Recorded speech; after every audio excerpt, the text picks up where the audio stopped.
भी जो है वो प्रधानमंत्री जी से ये सवाल करे कि अब हमें मदद और हमें सारी जो है सुविधाएं दीजिए। बिहार की जनता हो या पूरे भारत की जनता हो, बदहाल अस्पताल पड़ी हुई है, कहीं पानी भर रहा है। और एक बेचारा एक लड़का वीडियो बनाया था, वो कह रहा था कि मेरे पापा यहाँ भर्ती है और 2 दिन से 2 लाशें वहां पड़ी हुई थी और कोई सुध लेने नहीं आया। तो ये हाल है देश का। कोरोना तो आपने लाया, देशवासियों को भारी पड़ रहा है, तो अब आप क्या कर रहे हो? वेंटिलेटर ही दे देते ना, तभी भी ठीक होता। ये जो आप एलईडी से प्रचार करके एलईडी इधर उधर लगा रहे हो, वेंटिलेटर ही दे देते ना अस्पताल में, तभी भी ठीक होता। तो मंगल पांडे जी, मैं आपको हाथ जोड़ के कहती हूं, आप सुध लीजिए बिहार की जनता का। और हाँ, मंगल पांडे जी को उनकी जयंती पर भी सादर प्रणाम। ये वो मंगल पांडे है जो हमारे क्रांतिवीर थे, जो वो उनको जो हमारे आमिर खान जी ने जिन पर पिक्चर बनाई थी 1857 के जो वीर योद्धा थे, मैं उनको प्रणाम कर रही हूं।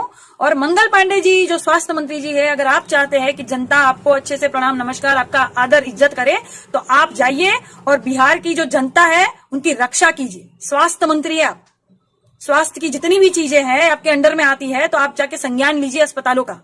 बदहाल है अस्पताल सारी की सारी। देखिए किस तरह से बेड रखे हुए हैं, डॉक्टर्स नहीं है, हमने देखा है न्यूज में, तभी बोल रहे हैं। तो जाइए शुद्ध लीजिए। और ये संकट में जो रामदेव बाबा कोरोनिल लाए थे, वो कोरोनिल बाबा रामदेव सबको जाइए बांटिए। बहुत ज्यादा कोरोना फैल गया है, पता है ना, 10 लाख प्लस हो गया आंकड़ा। तो कोरोनिल जो लाए थे बाबा, बाबा कहां भाग लिए बाबा? नहीं याद तो होगा ही आपको। काला धन वापस लाने वाले थे ना आप, प्रधानमंत्री जी से जो इतनी रिक्वेस्ट कर रहे थे आप कई सालों से। नहीं, मोदी जी खुद ही कह रहे थे ना। और इसलिए भाइयों और बहनों, भ्रष्टाचार के खिलाफ बोलना अगर गुनाह है तो वो गुनाह मैं कर रहा हूं। भाइयों और बहनों, विदेशी धन को लाना, ये कहना अगर सरकार को गुनाह है तो ये गुनाह मैं कर रहा हूं।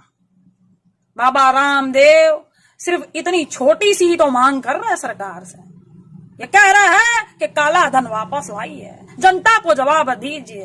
और ये केंद्र सरकार क्या कारण है जवाब नहीं दे रही है, कोई उपाय नहीं है। प्रधानमंत्री जी आप कह रहे थे ना।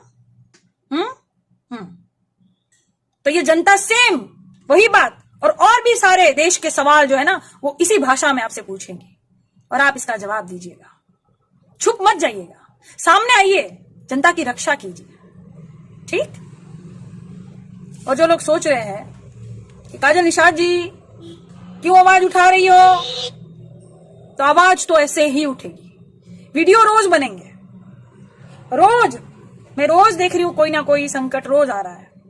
मैंने पहले ही कहा था ना कि कौन है पनौती, याद तो होगा ही आपको। नहीं, भूलने नहीं देंगे। नमस्ते ट्रंप जो आपने किया था और आप ये जो सारा संकट भारत में लाए थे, वो हम भूलने नहीं देंगे किसी को भी। तो ये जनता भी आपको सवाल पूछेगी, ये जनता भी आपको भूलने नहीं देगी कि आप लाए थे ना, तो अब आप उपाय कीजिए। जो जहां जिस पद पर है, जो जहां जिस पद पर है, वो वहां जनता की रक्षा करे, क्योंकि सत्ता पर आप लोग हैं, ठीक है। और दूसरी बात कि ज्यादा गंदगी मत फैलाओ। किसी महिला को, किसी पुरुष को आप गाली देकर आप सोच रहे हो, कई सालों से आप गाली दे रहे हो, तो आप सोच रहे हो कि गंदगी फैला देंगे तो कोई हमारा कुछ करने वाला नहीं है। मेरे सामने आओगे एक दिन मेरे सामने आओगे और उस दिन वीडियो बनेगा, पूरा देश देखेगा। क्योंकि तुम लोग समझ रहे हो कि महिलाएं जो है बहुत सीधी होती है, कुछ करती नहीं है, शालीनता वाली होती है, घर में पड़ी रहती है, कुछ करेंगी नहीं। ऐसा नहीं होता है, ऐसा नहीं होता है। किसी के स्वाभिमान को अगर ठेस पहुंच गया ना, उस दिन महिला देवी का भी रूप ले लेगी, ठीक। ये महिलाएं वही है जिसको आप लोग तिजोरी में लक्ष्मी के रूप में पूजते हो, विद्या की देवी समझ के सरस्वती को पूजते हो। तुम्हारे घर पे भी तो लक्ष्मी सरस्वती है, तुम्हारी माँ है, तुम्हारी बहन है, तो वही एक महिलाएं हैं, बाकी नहीं है बेटा। बाकी भी जो महिलाएं हैं जिनको गलती से तुम पंगा ले लोगे, छेड़ दोगे ना, तो वो दुर्गा का रूप बन के तुमको नष्ट करेंगी। मैं अभी कहीं फोन लगा रही थी, तो आजकल बहुत कॉलर ट्यून चलता है ना, कोरोना वायरस चल रहा है तो हाथ धोए, मुंह धोए, पैर धोए, बीजेपी के नेता मिले तो उनको धोए, बहती गंगा में हाथ धोए, ये चल रहा है ना कॉलर ट्यून। हमको लग रहा है कि जिस तरह से ये महंगाई बढ़ रही है और जिस तरह से अर्थव्यवस्था डाउन हो रही है, थोड़े दिनों में कॉलर ट्यून कैसी हो जाएगी। महंगाई एक बीमारी है, इससे बचे, कम खाए, फटे कपड़े पहने, ज्यादातर पैदल ही चले, पेट्रोल डीजल वाली गाड़ी का उपयोग ना करे। याद रखे, महंगाई से लड़ना है, भारत सरकार से नहीं, है ना। हो जाएगा कुछ दिनों में, ऐसे कॉलर ट्यून हो जाएंगे। क्योंकि ये क्या होता है कि सब अपने हिसाब से सरकार बदल लेती है ना, तो कॉलर ट्यून भी बदल लेगी। क्यों ए भक्तो, ठीक हो। हाँ, और एक कॉलर ट्यून सुनो, एक बहुत अच्छा मैसेज आया है।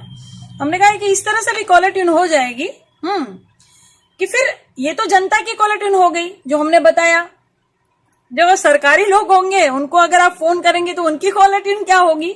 उनकी कॉलर ट्यून होगी, जैसे आप कहेंगे कि अरे 6 साल में आपने क्या किया, तो इनकी कॉलर ट्यून क्या होगी, अभी सिर्फ अप्रोच रोड गया है, पुल तो बचा है, सिर्फ गलवान गया है, लद्दाख बचा है, रोजगार गया है पर मनरेगा बचा है, सिर्फ ट्रेनें बिकी है, पटरियां तो अभी भी बिछी है, पड़ी है, बची हैं, अर्थव्यवस्था गई है, रिलायंस बचा है, फैक्ट्रियां बिकी है, मूर्तियां खड़ी हैं, कर्मचारियों का वेतन गया है, पीएम केयर फंड बचा है, सिर्फ पत्रकार बिके हैं, न्यूज चैनल बचा है, सिर्फ वादे टूटे हैं, जुमला बचा है, कई भारतवासी विदेशों में फंसे हैं, लेकिन एरोप्लेन बचे हैं। होगा ऐसा भी, इनका कॉलर ट्यून होगा, वो दिन दूर नहीं है, हो जाएगा। क्योंकि क्या है ना कि 15 लाख तो खाते में आए या ना आए, लेकिन 15 लाख पेशेंट कोरोना के जरूर आ जाएंगे, जिस तरह से पेशेंट बढ़ रहे हैं ना दिन ब दिन। तो अपना ध्यान रखिएगा, सब लोग अपना ध्यान रखिएगा, सतर्क रहिएगा, सबसे थोड़ी दूरी बना के रखिएगा, अपनी सुरक्षा, अपनी रक्षा खुद कीजिएगा, ठीक है।